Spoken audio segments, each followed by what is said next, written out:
سلامونه ملته دغه پیغام پورا وګورئ او بیا یې مخې ته شیر کوي چې ټول ملت خبر شي.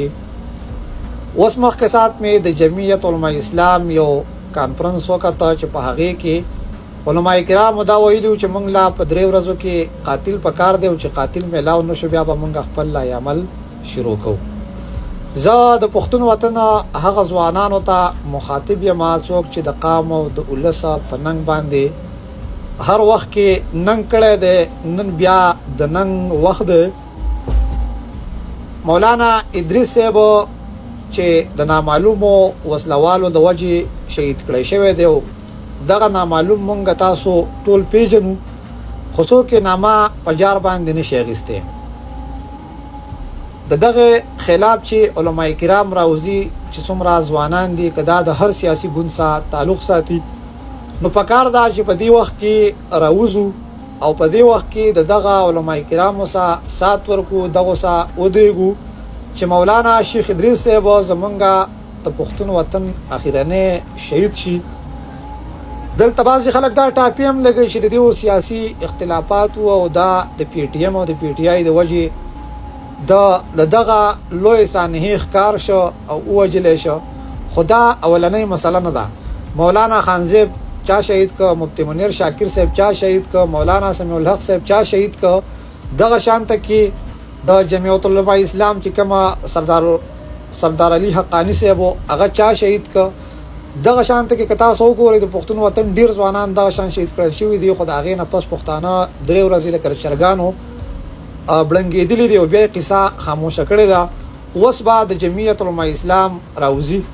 زما د ټول پښتون ملت د طرفه اولنۍ دغه مطالبه ده چې یو دی د شیخ ادریس صاحب قاتل پیدا کړی شي، بیا د مفتی منیر شاکر صاحب، د مولانا خانزیب صاحب شاکر د دغو قاتلان پیدا کړی شي، او بل د پښتونخوا اختیارات دی د فوج د لاسو نه واغېستی شي او د پښتونخوا اختیارات دی پولیسو ته حواله کړی شي.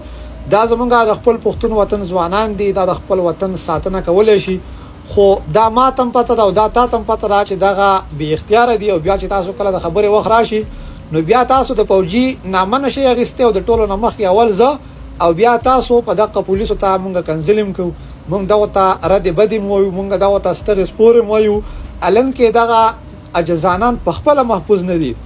دا څویم پولیس سټیشن شو، دا څویم پولیس لاین شو، دا څومره افسران اقبال ډي اس پي اقبال مومن ډي اس پي چې کوم هغه هم دغه ادارو د وجې په حق وینا او په سچ وینا باندې شهید کړل شوی. ولې چې پښتونو طاهر داول د اسلام آباد نه اوچت شو په افغانستان کې 3-4 ورځې پس دغه پته ولګېده. دا د پښتون وطن پښتونه که مولا شي که ډم شي که نایي شي او که هر څه شي که نه، پښتونه نو پرېږدي دي نه وجنې دي. که ته هر قسم کاروباري او هر قسمه په نیک او په لویه جامه کې خو پرېږدي دي نه. زمونږ دا مطالبه ده د خپلو علماء کرامو نه، تاسو زورور خلک یې، تاسو طاقتور خلک یې، تاسو سره دین او د اسلام جذبه ده، تاسو د علم نه خبر یې. الله تعالی په قرآن کې وایي چېرته چې ریاست بې اختیاره شي نو هلته به بیا د منبر نه د وطن د امن او د وطن د ازادۍ اعلانونه کېږي. نو انشاءالله موږ تاسو سره درسره یو. زه به حیثیت یو پښتون بچی په میډیا مې مخکې هم غږ پورته کړی دی، اوس هم غږ پورته کوم، خپل کوشش کوم. تاسو که راته پر نظر باندې ګورئ هغه ستاسو خپل سوچ دی. خو لهذا اولنۍ مطالبه به دغه چې قاتل راکړه او بیا به دویمه دا مطالبه چې دلته په پښتونخوا کې د فوج نه اختیارات واغېستی شي او دلته د پولیس اختیاراتو ته پښتون پولیس دی ته د اختیارات حواله شي. بیا چې دغه پښتون بچي ته دغه پولیسو ته اختیارات حواله شو، تاسو د پښتون وطن امن وګورئ. پښتون وطن به نن یوي او سبا به بلي.